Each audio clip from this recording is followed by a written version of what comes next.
समय के साथ साथ कलयुग एक ऐसा रूप ले लेगा कि लोग भगवान की जगह राक्षस को पूजने लगेंगे और इन लोगों को देखकर मुझे लगता है कि शायद अब वो कलयुग आ गया है।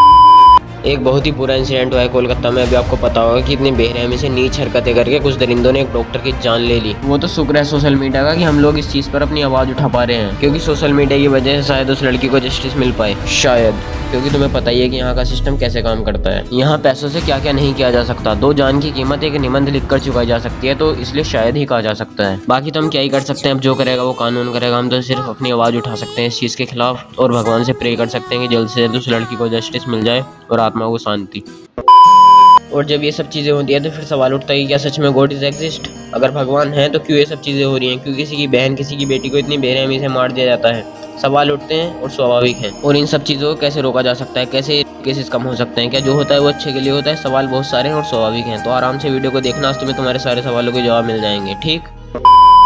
तो सवाल उठता है कि जब भगवान इस दुनिया को चला रहे हैं, जब परमात्मा ही इस दुनिया को चला रहा है, तो फिर कैसे इतने बुरे बुरे काम हो जाते हैं? क्यों किसी की बहन बेटी को इतनी बेरहमी से मार दिया जाता है? क्योंकि हम भी यही चाहते हैं कि ये सब काम ना हो, और कहते हैं कि हमारे चाहने ना चाहने से क्या होता है, इस दुनिया को तो परमात्मा चला रहा है।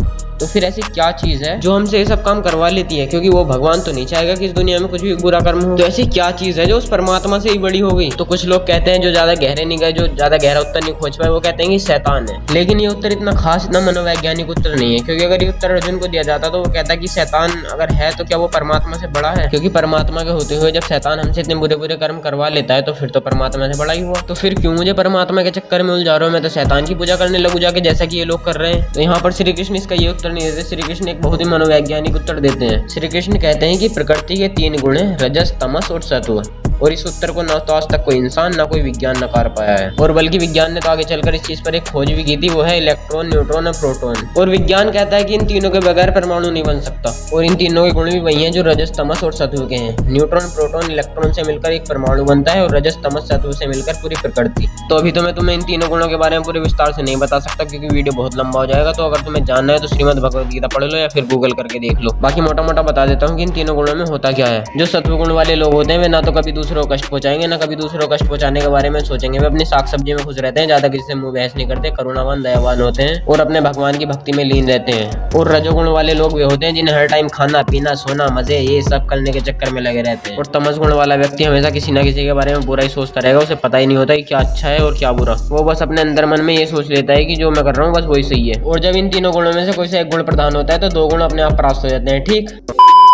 तो एक और बहुत बड़ा सवाल है कि क्या जो कुछ होता है वो अच्छे के लिए होता है? और ये सवाल कुछ ऐसे हैं कि जब तुम इन सवालों के डीप बहुत गहरे में जाओगे तो तुम्हें सवालों के जंजाल मिलेंगे और उन सवालों के जवाब ढूंढ पाना बहुत मुश्किल हो जाता है। तो बस फिर आदमी यही कह देता है कि मेरा ये मानना है, मेरा ये मत है। क्लियर आंसर किसी के पास नहीं होता, तो इसलिए सवाल का भी कोई क्लियर आंसर नहीं है। सबके अपने अलग अलग मत है। तो मैं अपना ओपिनियन बता देता हूँ तुम्हें। तो देखो, जो होता है अच्छे के लिए होता है, ये बात मुझे लगता है कि किसी ऐसे आदमी ने कही होगी जो ऐसे मोड़ पर ऐसे फेस पर खड़ा होगा कि उसने इतना बुरा बुरा देख लिया होगा कि अब जो भी होगा वो उसके लिए अच्छा ही होगा। और ये चीज़ कॉन्सुलेशन नहीं हो सकती, सब्जेक्टिव हो सकती है, क्योंकि ये चीज़ सबके लिए अलग अलग हो सकती है। लेकिन उसकी दृष्टि वैसी हो गई होगी कि उसको सब कुछ अब अच्छा ही लगने लगा होगा। लेकिन मुझे लगता है कि शायद ये चीज़ हम अपनी जिंदगी पर अप्लाई नहीं कर सकते, क्योंकि अभी तक हमने इतना बुरा देखा ही नहीं है कि हमें सब कुछ अच्छा लगने लगे। अभी तो बहुत कुछ बुरा बुरा होना बाकी है, इससे भी घोर कलयुग आना बाकी है। तो इसलिए जो कुछ होता है अच्छे के लिए होता है, ये बात कहना शायद हमारे लिए अभी उचित ना हो। क्योंकि ये बात शायद हमारे लिए ऐसी हो सकती है कि जैसे लोमड़ी का अंगूर खट्टे लगे थे, क्योंकि वो उन तक पहुंच नहीं पाई थी। समझ रहे हो ना बात को? कि एक तसल्ली देने वाली बात की चलो जो हुआ वो ठीक ही हुआ, बाकी ऊपर वाले की मर्जी।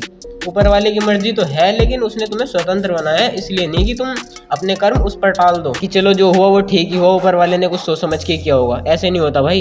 अपने कर्मों का परिणाम उस पर मत डालो, क्योंकि अगर ऐसा होने लगे तो सारा धर्म मजहब सब व्यर्थ। फिर तो तुम्हें एक ऐसा है मछली की तरह फेंक दिया गया है कि जो करना है वो करो, सब ऊपर वाला देख लेगा। ऐसे नहीं होता मेरे भाई। तुम्हें इस दुनिया में भेजा गया उस परमात्मा की भक्ति करने के लिए, कुछ अच्छे कर्म करने के लिए। अपनी जिंदगी का मकसद समझो, ऐसे ही कुछ भी मत करने लगो। तो अब बात कर लेते हैं कि इन चीज़ों को कैसे रोका जा सकता है, कैसे कम हो सकते हैं। तो देखो, इस चीज़ पर तुम कितनी भी कड़ी से कड़ी सजा रख लो, फांसी दे दो, कुछ भी कर लो, लेकिन ये चीज़ें सजा से रुकने वाली नहीं है। क्योंकि जब आदमी के ऊपर हवस और काम वासना का भूत सवार होता है तो वो सजा के बारे में नहीं सोचता। वो नहीं देखता कि इसके आफ्टर इफेक्ट क्या होंगे। और आजकल पता नहीं लोगों को क्या हो गया है, खासकर नई जनरेशन को, कि बस मजे चाहिए, मजे दे दो कहीं से भी। कि जन्म हुआ है तो मजे लेने के लिए हुआ है भाई। एक ही तो जिंदगी है, उसमें ही मजे नहीं लिए तो क्या किया फिर? और यही सोच इन सब चीज़ों की नींव या जड़ बनती है। हम लोग को इतने अच्छे लोग हैं नहीं वैसे असल में देखा जाए तो, पर जब ऐसे काम होते हैं तो भाई इसके साथ तो भाई गलत हुआ है भाई।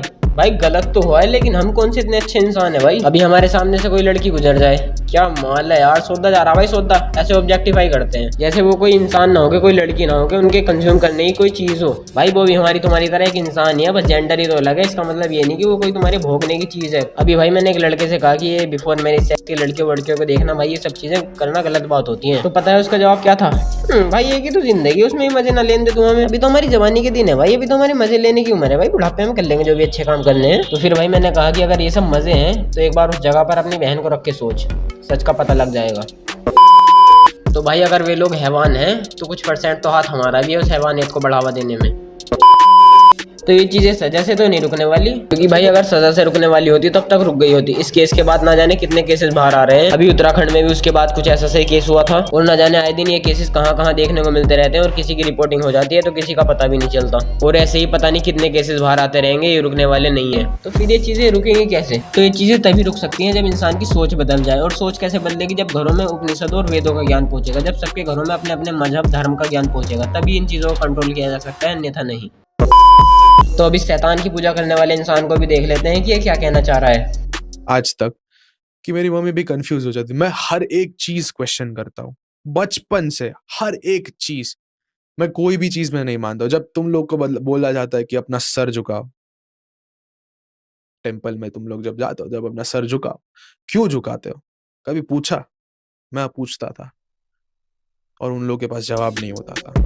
भाई ये वही लोग हैं जो लोग अभी तक 3 इडियट के जोन से बाहर नहीं आ पाए। भाई सवाल करो, सवाल, हर चीज में क्वेश्चन करो। भाई मैं तो हर चीज में क्वेश्चन करता हूँ, ऐसी बातें बोल देता हूँ और फिर कूल लगूंगा। हाँ भाई समझ आ गया है कि क्वेश्चन करना अच्छी बात है, लेकिन भाई क्वेश्चन भी तो ऐसे हो जिनका आंसर देने में मजा आए। अब तो ऐसे सवाल करेगा भाई उलझुल, तो फिर कहाँ से उत्तर मिलेगा? भाई एक बात बताओ, तुम सर किसके आगे झुकाते हो? जिसकी रिस्पेक्ट, जिसका सम्मान करते हो उसके आगे झुकाते हो ना। तो हम भी भगवान की रिस्पेक्ट और सम्मान करते हैं, तो उसके दर पर जाकर सर झुकाते हैं। इतनी सिंपल सी बात को मिस्टीरियस तरीके से बोल देता हूँ, लोगों को लगेगा कितना गहरा सवाल पूछा है। तो बस इसके ऊपर मैं और कुछ ज्यादा बोलना नहीं चाहता। जैसे इसकी सोच है वो उसके लिए ठीक है, जैसे हमारी सोच है वो हमारे लिए ठीक है। जैसे जिसको मानना है मानने दो। बाकी आशा करता हूँ कि वीडियो में जो भी बातें मैंने कही हैं तुमने ध्यान से सुनी हो। अगर सुनी है तो कमेंट में बता देना कि क्या चीज़ उसमें गलत थी और क्या चीज़ में और इम्प्रूव कर सकता हूँ। बाय।